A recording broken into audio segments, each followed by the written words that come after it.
इस वक्त हम लोग बिहार के पूर्वी चंपारण जिले के मधुबन प्रखंड के मधुबन मुख्यालय के आसपास हैं, जो कि यहाँ पर जो तस्वीर आपको दिखता होगा ये किसी आम व्यक्ति की तस्वीर नहीं है। जी हाँ, मैं बात कर रहा हूं, एक जमाने में कहा जाता था रामविलास पासवान जी मौसम विभाग है, और वो जिस पार्टी को ज्वाइन करते थे विपक्ष ये समझ जाता था कि सरकार किसकी बनने वाली है। लोग उनके जो ना इंतजार करता था कि किस पार्टी की तरफ जो ना उनका मुंह मुड़े, जो ना मुड़ने वाला है। जैसा मुंह मुड़ता था, सत्ता पक्ष के लोग हो या सत्ता विपक्ष के लोग हो, सभी लोग ये जान जाते थे कि सरकार किसकी बनेगी। दूसरा, उनका एक लाइन था जो काफी फेमस था कि मैं उस घर में दिया जलाने आया हूं जिस घर में सदियों से अंधेरा पड़ा है। आदरणीय श्री रामविलास पासवान जी की आज की पुण्यतिथि है, और इस पुण्यतिथि के अवसर पे लोग अपने विचारों को यहां पर रख रहे हैं। आइए एक एक करके उस जो न तमाम विचारों को हम सभी जानेंगे इस वीडियो के माध्यम से। मेरा नाम शिवशंकर यादव हुआ। वर्तमान में भारत की कम्युनिस्ट पार्टी अभी ज्वाइन कर गया हूँ, लेकिन मेरी जीवन की राजनीतिक शुरुआत हुआ तो रामविलास पासवान की पार्टी से हुआ। रामविलास पासवान का मैं बार बार भाषण सुनता था, उसमें हम लोग नारा भी लगाते थे और यही बोलते थे कि बगीचा में अनेक प्रकार के फूल होता है, लेकिन उसके माली पर निर्भर करता है कौन फूल का कितना मात्रा में भोजन देना है, किसका क्या सम्मान होना चाहिए। और बार बार यही हुए भाषण देते थे और ये बार बार कहते थे कि मैं उस घर में दीप जलाने चला हूँ जिस घर में सदियों से अंधेरा है। तो रामविलास पासवान जी आज नहीं रहे, हालांकि उन्हीं का पार्टी का हम नेतृत्व से शुरुआत की अपनी जीवन को, जिसमें मेरा शुरुआत का साथी वर्तमान आज पंचायत से शिक्षक है प्रमोद पासवान जी, वर्तमान प्रमुख हमारे मधुबन का महेश पासवान जी है। हम लोग इन्हीं लोगों के साथ मिलकर इस पार्टी का अपना झंडा ढोने के काम किए थे। आज समय बदला, हम तो भारतीय कम्युनिस्ट पार्टी में है।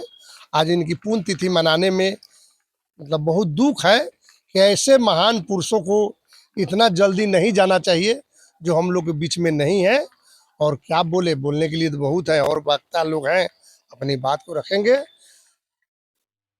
सुमन जी, आप पेशे से पत्रकार हैं और रामविलास पासवान एक किसी जाति और किसी धर्म के लिए उन्होंने काम नहीं किया है। लगभग मुझे ऐसा लगता है, जो मेरा व्यक्तिगत अनुभव रहा उनके जो जीवनी को हम लोगों ने देखा और सुना और समझा, कि वो हर जाति और धर्म के लिए बराबर जो ना तौर पे उन्होंने काम किया है। इस चीज को आप किस नजर से देखते हैं? देखिए, वो जाति और धर्म की जो बात आप कहे हैं, बात सही बात है। रामविलास जी, बाबा साहब जब गए तो हमको लगता है कि बाबा साहब को जाने के बाद भारत में दो शख्स का जन्म हुआ। वह है पंचभूषण से सम्मानित श्री रामविलास पासवान जी, जो पूर्व केंद्रीय मंत्री रहे हैं, और माननीय काशीराम साहब। ये दो शख्स भारत की राजनीति को कहीं ना कहीं इस तरह मुंह मोड़ दिया कि आज जो भी राजनीतिक नेता है, जो दलित समाज के नेता है या बहुजन समाज के नेता है, जो भी राजनीतिक आज बातें करते हैं या मंच पर बड़ी बड़ी बातें करते हैं, तो कहीं ना कहीं आज इनके ही विचारों को फॉलो करके वो लोग आगे बढ़ रहे हैं। जैसा कि हमारे बगल में नेताजी बताए हैं कि उनसे हम लोग सीख मिला और उनके पार्टी से हम लोग राजनीति शुरू किए। तो वैसे नेता थे कि उनसे किसी पार्टी से संबंधित नहीं था। उनका जो विचार था, विचार किसी पार्टी लेवल पर नहीं होता है। विचार ऐसे होता है कि किसी पार्टी, किसी जाति, किसी धर्म के लोग हो, जो उसको उस विचारधारा को अगर आप फॉलो करते हैं तो बहुत आप आगे जा सकते हैं। रामविलास जी बाबा साहब के मिशन को वो अपने गहराइयों तक पढ़े और अपने जीवन में उतारने का काम किया। बहुत सारे लड़ाइयों उन्होंने, सामाजिक लड़ाई, समाज सुधार में भी बहुत सारे उन्होंने काम किया और बहुत सारी से लड़ाइयाँ लड़ी रामविलास जी ने, जो जिसका देन हुआ कि आज हम लोग यहाँ इस जगह पर आज बोल रहे हैं। तो कहीं ना कहीं इनका देन है। मंडल का भी लड़ाई इन्होंने लड़ा है ना, भारतीय संविधान की। अगर आप मंडल की बात करते हैं, मंडल काफी इन लोगों ने लड़ाई लड़ा, चाहे वो रामविलास पासवान जी हों या मान्यवर कांशीराम साहब हो। दोनों आदमी का आज महापरिनिर्वाण दिवस है। मेरे तरफ से सबसे पहले उनको कोटि कोटि नमन है। लेकिन जो मंडल कमीशन की बात आती है, इस मंडल कमीशन को आज भी जो हमारे पूर्वजों ने, कांशीराम साहब क्या थे? बहुजन समाज के पूर्वज थे। हमारे रामविलास पासवान जी क्या थे? एक हम सभी के पूर्वज हैं, उन लोगों ने इतना मेहनत करने किया, उसके बाद उन लोगों ने क्या किया, मंडल कमीशन को लागू कर दिया। फिर भी आज की जो वर्तमान स्थिति है, जो मंडल कमीशन स्पेशली देखा जाए तो ओबीसी समाज के लिए बहुत ही फायदेमंद चीज था, लेकिन आज उस चीज को लोग नहीं उतार पा रहे हैं। क्या समझते हैं इस चीज? देखिए, नहीं उतारने का कारण है कि पहले जो संघर्ष था कि एक नेता जब आगे बढ़ते थे तो उसके पीछे 10 नेता खड़ा होता था। लेकिन आज क्या हुआ कि आज ओबीसी समाज में इतना टुकड़ा में बँट गया है कि लोग अपने आप में जो है हम लोग जो है टुकड़ा में इतना बँट गए हैं कि हम लोग संगठित नहीं हो पा रहे हैं। जब तक हम संगठित नहीं होंगे खासकर ओबीसी समाज के जो लोग हैं, इतना ना टुकड़ों में बँट गया है कि लोग आपस में ही लोग कुछ लगड़-झगड़ रहे हैं। है कि नहीं? तो जब तक वो लोग संगठित नहीं होंगे, आज देखिए कि देश की जितनी भी बड़ी मुझे लड़ाई तो ऐसा नहीं लगता कि अगले 50 साल में ओबीसी समाज जो है एकत्रित होगा। देखिए, ये तो उनका भविष्य बताता है। जहाँ तक हमको लग रहा है, अब वो क्या करेंगे, नहीं, मैं नहीं बताऊँगा। लेकिन जहाँ तक हमको लगता है कि आज ओबीसी समाज का जो आरक्षण भी है, हमको लगता है कि आज दलित समाज के लोग के सक्रियता के कारण ही आज ओबीसी का आरक्षण ही बचा है। नहीं तो ओबीसी समाज के लोग तो आज ऐसा सो लगता गया नहीं है। है हकीकत। हाँ, अगर ओबीसी समाज के लोग ऐसा ना सो गया है लोग, उनको अधिकार से कोई मतलब, उनको सिर्फ धर्म आगे लगता है। उनको पहले सबसे पहले उनको धर्म चाहिए, आरक्षण, अधिकार बाद में चाहिए। चलिए, टाइम देने के लिए बहुत बहुत धन्यवाद। इसी बीच एक नौजवान है, क्या नाम हुआ आपको? संदीप मालाखार मेरा नाम हुआ। संदीप जी, मुझे ऐसा लगता है कि आप अपने समाज के लगभग पैसा जो ना पहले ऐसे मधुबन विधानसभा के एक ऐसे युवा हैं जो एक महापुरुषों के बारे में आपने जाना तभी जब यहाँ पे आया। जी, जी, इस जी। चीज को आप किस नजर से देखते हैं? देखिए, रामविलास पासवान जी बहुत महान शख्स थे। आज बहुत सारे नेताजी हैं जो विधानसभा और लोकसभा में मुखर रूप से नहीं बोलते थे। जब रामविलास पासवान जी सांसद भवन में रहते थे, तो सांसद भवन की एक रुख अलग होता था।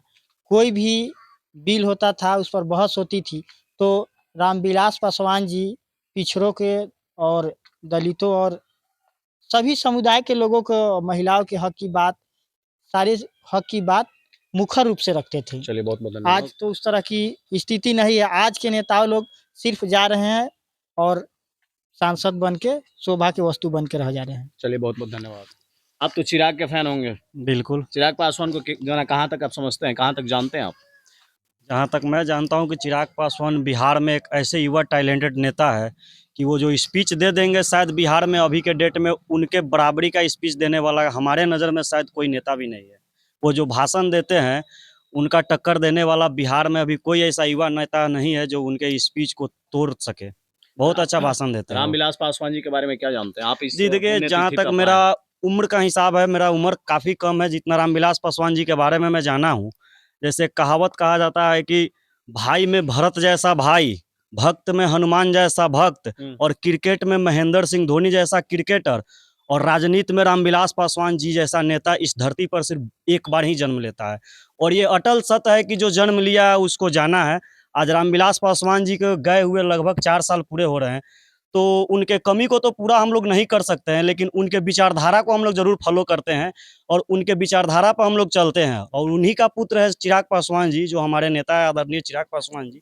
उनके विचारधारा को हम लोग फॉलो करते हैं, उनको सपोर्ट करते हैं और आगे भी हम लोग करेंगे। और रामविलास पासवान जी जैसा नेता फिर इस देश में कभी नहीं आएगा। एक चीज नहीं करना चाहिए, जात की बात नहीं करना चाहिए, लेकिन रामविलास पासवान जी जिस समाज से आते थे, इस मधुबन विधानसभा में उनकी जनसंख्या बहुत ही अच्छा खासा है, लेकिन जहाँ पे ये पुण्यतिथि मनाई जा रही है, मुझे लगता है कि 10 लोग भी उनके समाज से नहीं है। आखिर क्यों? ये पुण्यतिथि जो मनाया जा रहा है, माने एट ए टाइम प्लानिंग किया गया है। प्लानिंग एट ए टाइम नहीं है, ये तो ऑलरेडी बहुत दिन जो है ना 4 साल पहले ही जो है ना ये डेट फिक्स हो चुके थे। 4 आप साल प्लान की आप ये नहीं कर सकते कि एट ए टाइम हुआ। क्या मधुबन में और भी जगह है ना, हो सकता बता रहे हैं ना, मधुबन में मेरा ही छोटा भाई है जो लोजपा का अभी जिला अध्यक्ष है, जिसका नाम चंचल पासवान है। और हम लोग पुण्यतिथि धूमधाम से मनाते हैं। बट अभी जो चंचल पासवान जी है ना, यहाँ उपस्थित नहीं है। वो चिराग पासवान जी के घर पे गए हैं, जहाँ उनका घर है सरबंदी। इसलिए हम लोग वहाँ पे मनाते हैं जहाँ मेरा कार्यालय है, वहाँ पे मनता है। आप शायद वहाँ नहीं आए हैं, सुमन जी वहाँ गए हैं, उनसे आप पता कीजिएगा। भव्य तरीका से हम लोग मनाते हैं और काफ़ी जनसंख्या रहता है। लेकिन यहाँ पे हम लोग क्या है कि चाचा जी एक बैग बताए, तो हम लोग जो अपने संपर्क के 10 लोग थे उनको फ़ोन किया। ऐसे अगर भव्य तरीका से पहले से हम लोग बनाते, प्लानिंग करते, तो काफ़ी सारे लोग अभी आते हैं। ऐसी बात नहीं है, 10 लोग है यही काफ़ी है। लेकिन जिस तरह मनाया जाता है, पहले से प्लानिंग होता है कि हमको करना है, जैसे हर चीज़ का उसका। चलिए, अगर प्लानिंग की बात करेंगे तो बहुत लंबा चौड़ा जा सकता है, क्योंकि महापरिनिर्वाण दिवस ऐसा नहीं कि आज की प्लान होती है। अब ये है कि यहाँ पे लोगों की सक्रियता नहीं देखी, और प्लान कोई बहुत बड़ा चीज नहीं था, जयंती मनाने की कोई बहुत बड़ी प्लान नहीं। बाकी जो है टाइम देने के लिए बहुत बहुत शुक्रिया। आप यहाँ पे रामविलास पासवान जी की जो पुण्यतिथि मनाई गई, यहाँ पे सभी वक्ता ने अपना बात को रखा। उस बात में आपको क्या लगता है? रामविलास पासवान जी के बारे में आपको क्या लगता है? उनके बेटे चिराग पासवान जी के बारे में आपको क्या लगता है? कमेंट सेक्शन के जरिए अपना प्रतिक्रिया जरूर दे सकते हैं। तब तक के लिए बहुत बहुत शुक्रिया, धन्यवाद।